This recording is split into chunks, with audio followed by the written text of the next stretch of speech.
Hello, this is Team Andrews, and this is our final presentation of our capstone simulation. Our first strategy when starting the simulation was to ensure our products had proper buying criteria in terms of its age, position, quality, and price. We also made sure that we paid attention to the other team's strategies, such as how they were pricing their products, where they were placing their products, and how aggressively they were marketing them in certain segments. We took advantage of the TQM and automation capabilities to lower production costs and increase efficiency. We also strategized to maximize market shares in each product segment and keep a competitive product in every segment as well. We added new products such as Addie's, Acid, and Angel to product segments that were kind of less competitive and suitable for incoming products. Some of our other overall strategies for the simulation would include using any excess profits that we made so we could invest in our growth instead of paying dividends. In addition, we tried to maximize R&D time for our products by planning for their revision dates. We also weren't shy in investing our products' promotions and sale budgets to make sure that the marketing created high awareness and accessibility for potential consumers.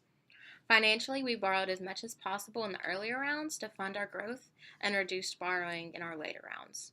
Lastly, our overall strategy was to achieve a controlling market share in the entire industry, which I think we succeeded. So now we're going to talk about round 5, and starting with our R&D, we try to develop our products to come out as late in the year as possible so that they could maximize their R&D time. And we also wanted products to stay within the fine cut of customer perception. So our pricing and forecasting strategies for round 5 included lowering product prices by 50 cents to remain within the limits of customer buying criteria. Our sales forecast was calculated with the belief that we would maintain our market share from the previous round, and we believe that we still would account for the growth in demand in each product segment. Our overall marketing strategy in round 5 was to set up to get the best increases at the most efficient costs. So we maintained the strategy of maxing out our promotion budgets for our new products to help them match awareness of older products.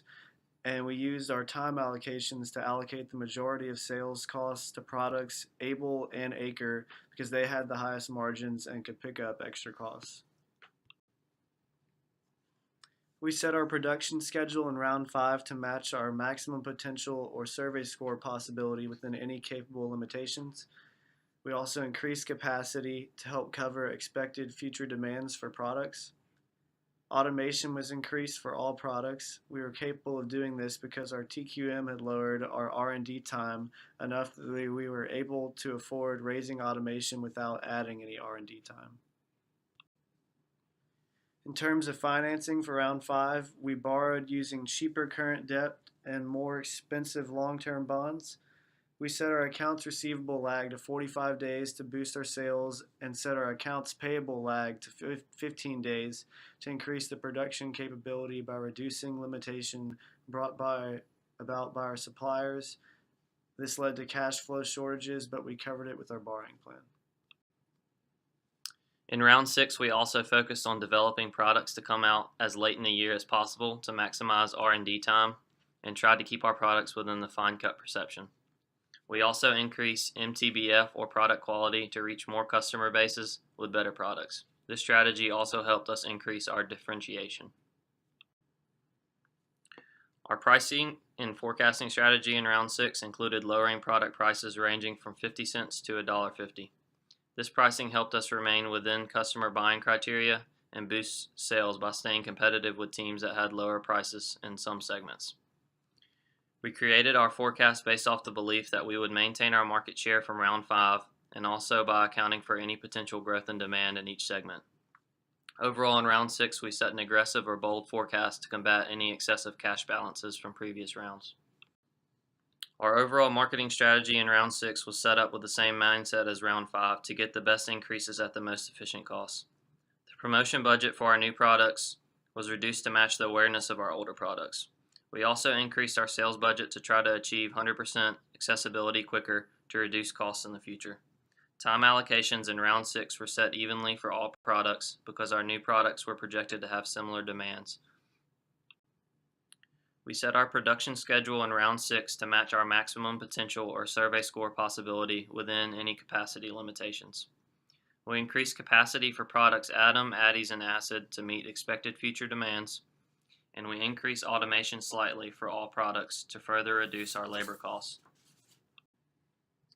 Financially, in round 6, we retired our 3 oldest bonds and max stock allowed.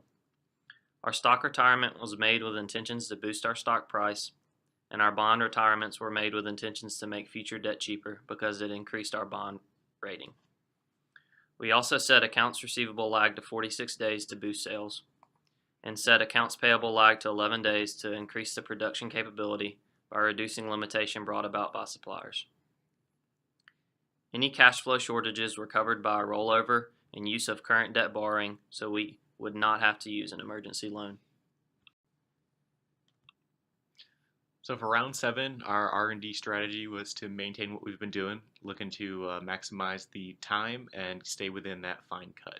We also increased MTBF this round to help reach more customers. We also did the same thing with price and forecast. We just lowered it a little bit to stay competitive, and we also did a standard forecast this time as we had reduced our cash balance sufficiently in the round before.